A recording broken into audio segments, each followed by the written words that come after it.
कोटिर्यनिजाक्षरात् परा दिहमूर्त्याम्बदरे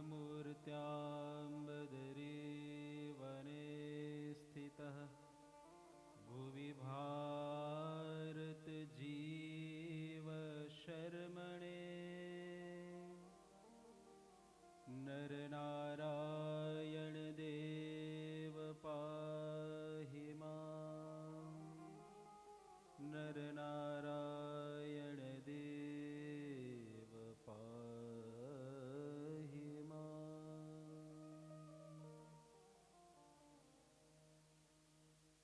प्रातपर पूर्ण पुरुषोत्तम भगवान श्री स्वामीनारायण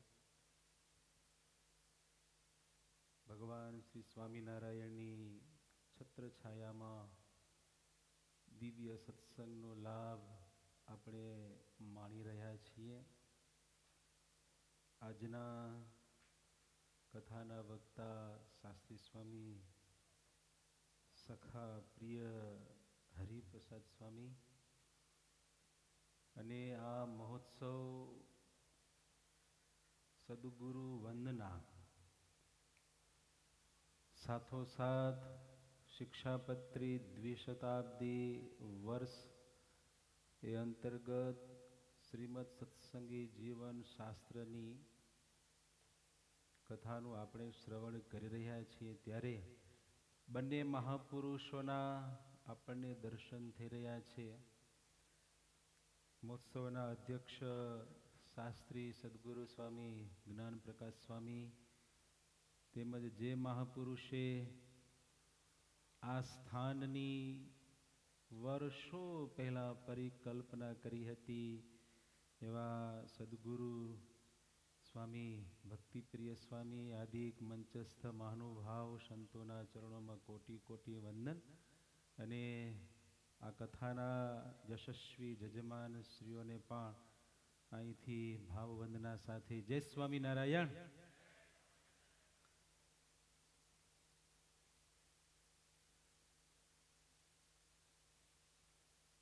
ગમે છે તમને કથા? ભાવે છે? રૂચે છે? ફાવે છે? ક્યાંક તો ડોકી નમાવો, ટેક્સ નહીં પડે.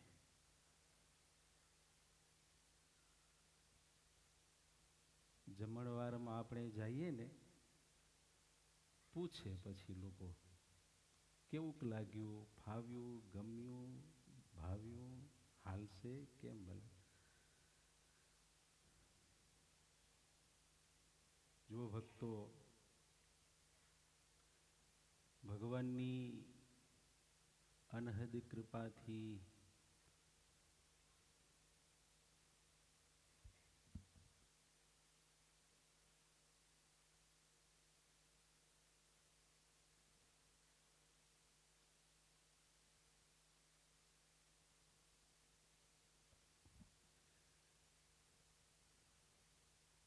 હરિકૃપા આપણા સૌના ઉપર વર્ષી છે ત્યારે આપણે સૌ કેટલા ભાગ્યશાળી છીએ એની કલ્પના આપણે કરી શકતા નથી. આ બે મહાપુરુષો બેઠા છે, સંત વિભૂતિ જ્ઞાન પ્રકાશ સ્વામી અને ભક્તિ સ્વામી. જ્યારે અમે ગઢપુરથી ગોપીનાથજી મહારાજના દર્શન કરીને પરત થતા હતા, અમારી સાથે ગાડીમાં કેશવ પ્રિય સ્વામી હતા. એમની સાથે થોડો સત્સંગ થયો. બહુ એમાં ઊંડાણમાં નહીં જાઉં, પણ જે સ્વામીએ વર્ષો પહેલાં જે શિક્ષાપત્રી સુવર્ણપત્ર ઉપર જે આલેખાઈ અને આજે આપણે એના દર્શન કરીએ છીએ ને આપણા મોટા ભાગ્ય છે. તમે એક કલ્પના કરો કે આ સંતના રગે રગની અંદર, લોહીના એક એક બુંદની અંદર ભગવાન સ્વામિનારાયણે સ્વહસ્તે લખેલી શિક્ષા પ્રત્યે કેટલો ઊંચો ભાવ હશે. કરોડો રૂપિયા ભલે ખર્ચાઈ જાય પણ ભગવાન સહજાનંદ સ્વામીની શિક્ષાપત્રી યાવત ચંદ્ર દિવાકર આ શિક્ષાપત્રી મંદિરમાં આવે અને એમના દર્શન કરીને પોતાના જીવનને ધન્ય બનાવે. આવો સંકલ્પ જેના હૃદયની અંદર હોય એ સંતનું વ્યક્તિત્વ ભગવાન સ્વામિનારાયણની આજ્ઞાઓને જીવનમાં આત્મ સાક્ષાત્કાર કરવાનો કેવો સર્વોત્કૃષ્ટ ભાવ હશે. એટલાથી પૂરું ન થયું. પરિક્રમામાં આપણને શિક્ષાપત્રીના એક શ્લોક ઉપર જે શબ્દ ચિત્ર બનાવવામાં આવ્યું છે, ચિત્ર કરવામાં આવ્યા છે, એથી પણ આપણને ભાવ થાય કે આ શિક્ષાપત્રી 2026ની સાલમાં પણ આપણને શું કહી જાય છે. આ મહાપુરુષના ચરણોમાં આપણે કોટી કોટી વંદન કરીએ ને એટલા ઓછા છે. વાલા ભક્તજનો, અહીંથી અમારા સ્નેહી હરિપ્રસાદ સ્વામીનો ખાસ ફોન આવ્યો, અમારા દેવપ્રકાશ સ્વામી કોઠારી એમની ઉપર, કે પ્રસંગ ઉજવીએ છીએ શિક્ષાપત્રી 200 વર્ષનો, તો ભુજથી એક સંત અમારે ત્યાં પધારે અને આશીર્વાદ આપી જાય. સેવા કરવા માટે અમે આવ્યા છીએ. અમારા ભુજ મંદિરના મહાંત સદગુરુ પુરાણી સ્વામી ધર્મનંદન સ્વામી, ઉપમહાંત સ્વામી ભગવત જીવનદાસજી સ્વામી અને અમારા વર્ષોથી કોઠારની સેવા સંભાળે એવા પાર્ષદવર્ય જાદવજી ભગત, આ ત્રણેય મહાપુરુષોના ભાવ અને પ્રેમથી આપ સૌને જય સ્વામિનારાયણ.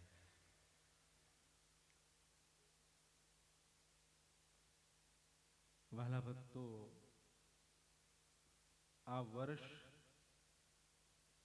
આપણા જીવનની અંદર કંઈક જુદી જ દિશામાં પ્રેરણા આપે એવું વર્ષ છે. શિક્ષાપત્રી અંગ્રેજોના શાસનની સામે પડકાર કરે એવી તાકાત આ ટચુકડી શિક્ષાપત્રીની અંદર રહી. એક સમય હતો અંગ્રેજ શાસકો એવું સમજતા હતા કે ભારતની અંદર ભારતવાસીઓને શિક્ષિત કરવા માટે અમારે ભગીરથ પ્રયાસ કરવો પડશે. ડગલા માંડ્યા પછી, ગુજરાતમાં નજર કર્યા પછી એમણે જે જોયું, માણ્યું, ત્યારે સર માલકમ સાહેબ જેવાઓએ પણ આ શિક્ષાપત્રી માટે જે શબ્દો કીધા ને એ અદ્ભુત છે. આનો મહિમા આપણે જેટલો સમજીએ, જેટલો હૃદયમાં ઉતારીએ એટલો ઓછો પડે. કોઈ આપણને જીવનની અંદર એવી મદદ કરી જાય કે સારી લાઈફ આપણે એને યાદ કરીએ, થેન્ક યુ કહીએ, તોય પણ આપણને ઓછું જણાય એવી અદ્ભુત સહજાનંદ સ્વામીની શિક્ષાપત્રી મારા ને તમારા જીવનની અંદર હટકે કંઈક અલગ જ રાહ આપણે જીવનમાં ચીંધે છે. શાયદ ક્યાંક આપણી આવડત, હોશિયારી ક્યાંક આપણને આડી આવતી હશે તો ઇમોશનલના ભાવમાં આપણે ક્યાંક મહારાજની આજ્ઞાઓને સાઈડમાં મૂકીને કામ કરીએ છીએ ને, એટલે કોર્ટના પગથિયા, કેદના સળિયા ગણવા જવું પડતું હશે. આ મૂલ્ય ચૂકવવું બહુ અઘરું પડે છે. કટિબદ્ધ થઈએ, સંકલ્પ લઈએ. કોરોનામાં ઘણા ગયા, કોરોનામાં અનગિનત ઉંમરનો કઈ મેળ ન રહ્યો, લોકો વયા ગયા. પણ મારા ને તમારા કેવા ભાગ્ય હશે, એક પછી એક 200 વર્ષના ઉત્સવ આપણે માણીએ છીએ. જુઓ તો ખરા, ગૌરવ હોવું જોઈએ આપણને. આ લાઈફ અને આવો ગોલ્ડન ચાન્સ આપણે ક્યાંથી મળે? આપણા વડવાઓ જે પાયાની અંદર ધરબાઈ ગયા એને આ ઉત્સવ માણવા ન મળ્યા.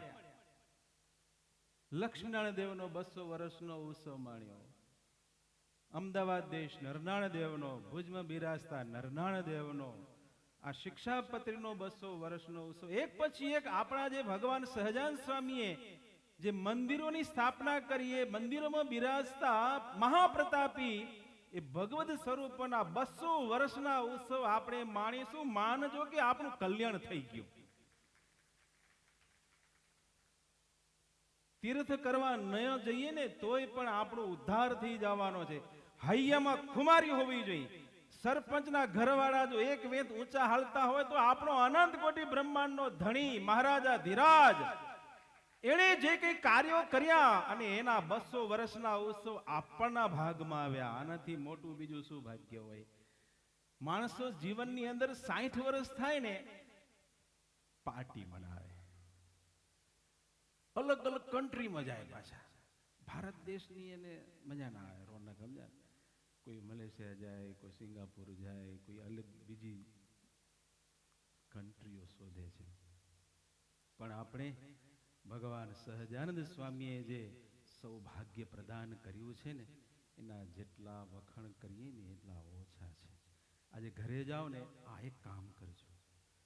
મારા માટે ભગવાન સ્વામિનારાયણે કેવો સમય, કેવો મોકો, કેવો અવસર કે 200 વર્ષના ઉત્સવ હું માણીશ. સેવા થાય તો કરજો.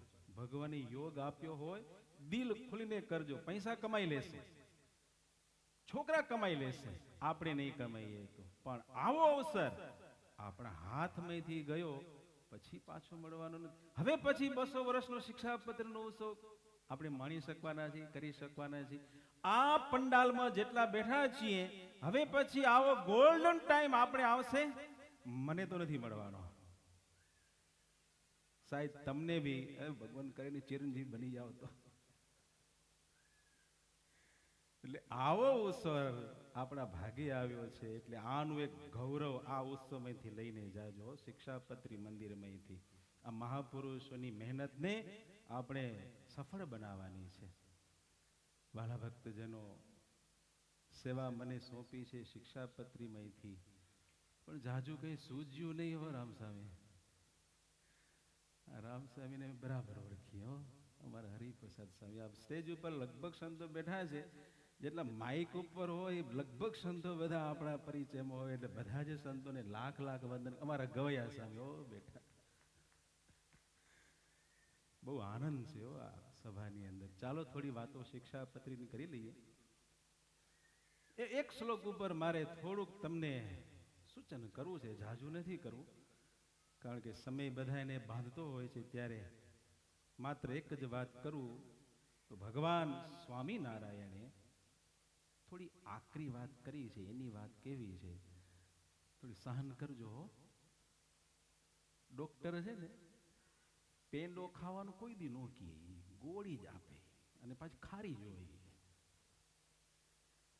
ભગવાન સ્વામિનારાયણે મારા ને તમારા સ્વાસ્થ્ય માટે અને પરમ કલ્યાણને માટે જે કેપ્સ્યુલ શિક્ષાપત્રીના માધ્યમથી આપી છે ને, ચિંતનીય અને મનનીય છે. 151મો શ્લોક આજે તમારી સમક્ષ મૂકવાનો પ્રયાસ કરું છું. મતિ પ્રમાણે રાજી રહેજો. શ્રી કૃષ્ણ ગુરુ સાધુનામ દર્શનાર્થમ ગતૌ પથી તત સ્થાને સૂચન ગ્રાહ્યમ પરાનમ નિજ પુણ્યહૃત. પાર્કુવન પુણ્ય હરતા છે એવું ભગવાન સ્વામિનારાયણે શિક્ષાપત્રની અંદર 151મા શ્લોકની અંદર વાત કરી. મુદ્દા 3, ભગવાન ગુરુ અને સાધુના દર્શને જ્યારે જાઓ ત્યારે માર્ગને વિશે પાર્કુવન ખાવું નહીં. 1, તે સ્થાનમાં ગયા પછી પાર્કુવન ખાવું નહીં. 2, બરાબર, ગાંઠનું ખાવું. હવે આમાં જો બહુ ઊંડા ઉતરશું ને તો છેડો નહીં આવે.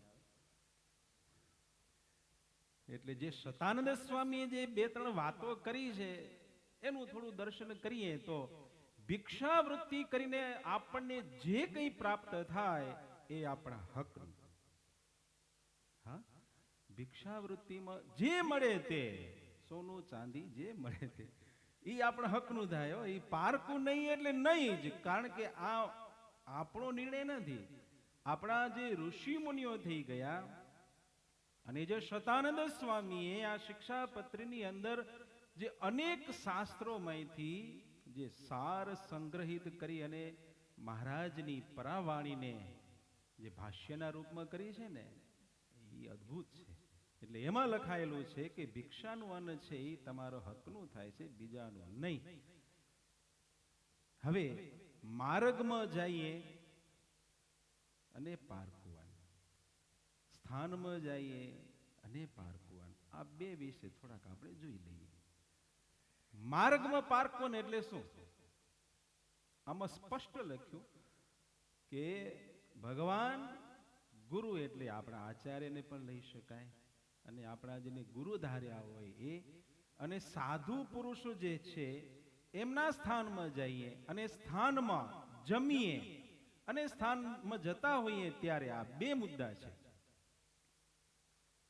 શોર્ટમાં સમજી લઈએ તો સ્થાનમાં જ્યારે આપણે જઈએ છીએ ને, માર્ગમાં, ધ્યાન રાખજો, આપણું મન છે એ ભગવાનના દર્શન માટે તૈયાર થયું છે. પેલો મુદ્દો આ, દર્શન માટે તૈયાર થયું છે. ઘરેથી તમે નીકળો, મંદિરે આવો, આમ કરતા કરતા આવો, હા પાડો ને, ના શું પાડો? તો આ માળા ફેરવતા ફેરવતા આવો, ના તો શું કરતા આવો કયો? જો આ મારી થોડી આદત અલગ છે, જરાક આમ ટોકિંગ હોય ને મજા આવે. બરાબર, શું કરતા આવો તમે જરાક કયો તો ખરા? હા, એને ધન્યવાદ. ઘરેથી નીકળો અને સ્વામિનારાયણ સ્વામિનારાયણ કરતા આવો તો એને કરોડ કરોડ ધન્યવાદ છે. અને પછી આમ ગામ ગપોટા મારતા આવો, હાલ ને હવે હું એ જાઉં છું, ત્યાં ફોન આવે, ઘરે આવો ને એક સોદો કરવાનો છે, તો ફોન ઉપાડવો પડે, વાતચીત કરવી પડે, પાછા ઘરે જઈએ એટલે મન પાછું ભાગી જાય. વાત મુદ્દાની ભગવાન સહજાનંદ સ્વામી એ કરે છે, માર્ગમાં પારકવન નખાવું એટલે શું?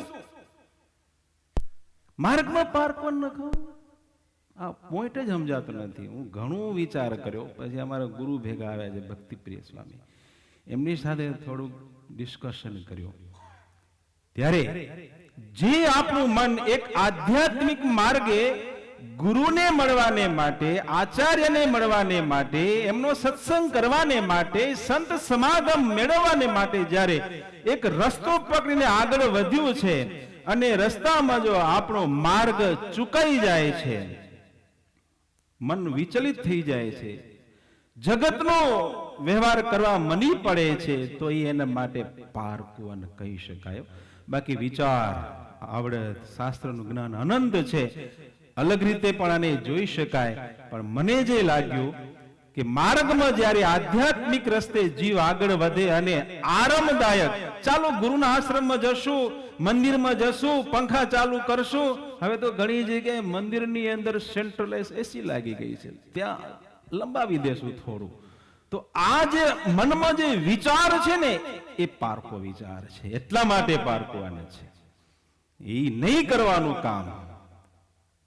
યાત્રાએ નીકળ્યો છે, દર્શનાર્થે નીકળ્યો છે, એટલા માટે એ કામ નથી કરવાનું. તે સ્થાનમાં ગયા પછી ત્યાં રહેતા સંત પુરુષોના દર્શન, ભગવાનના દર્શન કરીએ અને આપણે ભોજન સ્વીકારીએ છીએ, ત્યારે એ ભોજન કઈ આપણા હકનું નથી. આમ જોવા જાઓ તો તમે, આપણા હકનું નથી, એ ભગવાનના દરબારનું છે. પ્રસાદ આપણે ગ્રહણ કરીએ છીએ, રાજીપાના રૂપમાં સંતને વચને ગ્રહણ કરીએ છીએ. આપણે કંઈક આ મંદિરની અંદર કંઈક યોગદાન આપ્યું છે, કંઈક પરિશ્રમ કર્યો છે, અને એ સંત આપણી ઉપર પ્રસન્ન થઈ જાય, રાજીપો દર્શાવે, ત્યારે બી એ અન્ન છે ને પારકું રહેતું નથી, એ આપણું હકનું બની જાય છે. જો આપણે જમ્યા પછી, શોર્ટમાં કહું છું એકદમ, કારણ કે આનો વિસ્તાર કરવા જશું તો ટાઈમ ચાલ્યો નહીં જલાય.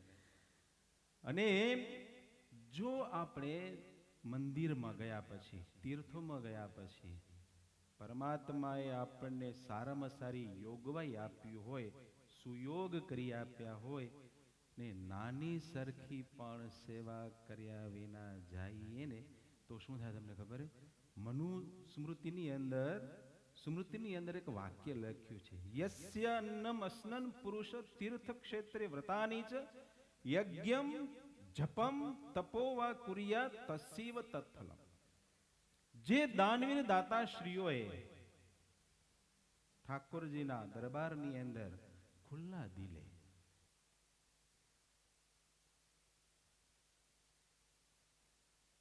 જો કોઈને આપીએ, દાન જો કોઈને કરીએ તો આપણને ફળ મળે છે, ઘણું બધું ફળ પ્રાપ્ત થાય છે. એટલા માટે તો આ સંતના વચને આપણે એક દિવસના જજમાન બનીએ, 5 દિવસના જજમાન બનીએ, જમણવારના. આનો મહિમા છે, અપરંપાર મહિમા છે. હા, જે જજમાન બને એના ઘરની અંદર ક્યારેય દારિદ્રતા પણ આવતું નથી અને સદાય એના ઘરની અંદર સંપ રહે છે. એવા અનેક ભાગવત, ભગવદ ગીતા, અનેક જગ્યાએ એના ઉદાહરણો છે. એટલે જે લોકોએ ભગવાનના દરબારની અંદર અન્ન સમર્પિત કર્યું છે તો એમના માટે પુણ્ય જાય છે. જો આપણે કાંઈ ન કરીએ તો. આ એક બહુ મુદ્દાની વાત ભગવાન સ્વામિનારાયણ શિક્ષાપત્રની અંદર લખી, પાર્કવન ન ખાવું, પોતાનું ગાંઠનું ખાવું. જમ્યા પછી, પ્રસાદ લીધા પછી આપણને યથાશક્તિ પ્રમાણે દેવની સેવા આપણે તો અવશ્ય કરવી જ જોઈએ હો. અને તમે બધા કરો છો એનો અમને આનંદ છે. અને આ શિક્ષાપત્રી દ્વિશતાબ્દી વર્ષ ચાલે છે ત્યારે આપણા સૌના મનની અંદર ભગવાન સ્વામિનારાયણે શિક્ષાપત્રની અંદર જે કંઈ આદેશો આપ્યા છે એ આદેશો પ્રમાણે આપણા જીવનને ઢાળવાનો આપણે પ્રયાસ કરેલો છે. અને એ પ્રયાસ ભગવાન સહજાનંદ સ્વામી સુધી આપણને લઈ જાય. આજ્ઞા પાડે તો ભગવાન આપણે તેડવાને માટે આવે. પેલી વાત તમે સાંભળી હશે, બાઈને લેવાને માટે પાર્ષદો આવ્યા અને બાઈએ ના પાડી દીધી, I can't come with you, હું તમારી સાથે નહીં આવું. વાંધો તો કે શિક્ષાપત્રની આજ્ઞા કઈ મેં લોપી છે, તમે આવ્યા, ખુદ ના આવ્યા. તમે જુઓ તો ખરા ભક્તજનો, કેવી એ બેનની અંદર તાકાત હશે, કેટલો કોન્ફિડન્સ હશે કે સહજાનંદ સ્વામીની એક પણ આજ્ઞા મેં લોપી નથી તો ખુદ કેમ ના આવે લેવાને માટે, હું ન જાઉં. ભગવાન સ્વામિનારાયણ એ બહેનને લેવાને માટે વિમાન લઈ અને તેડવાને માટે આવે ને પછી બેન ધામમાં જાય. ભક્તજનો, આવું અદ્ભુત શાસ્ત્ર શિક્ષાપત્રીનું આપણને પ્રાપ્ત થયું છે. બસ અંતમાં પ્રભુને એટલી જ પ્રાર્થના કરું કે આવો સુવર્ણ યુગ મારા અને તમારા કર કમળમાં આવ્યો છે. આ સુવર્ણ યુગને, આ સુવર્ણ સમયને આપણે ક્યારેય પણ જતો ન કરીએ હો. પેલી સ્કીમ નીકળે ખબર મોબાઈલની અંદર, ગણપતિ ઉત્સવ આવે, રામનવમી આવે, જન્માષ્ટમી આવે, લોકો જાગી જાગીને સ્કીમનો લાભ લે.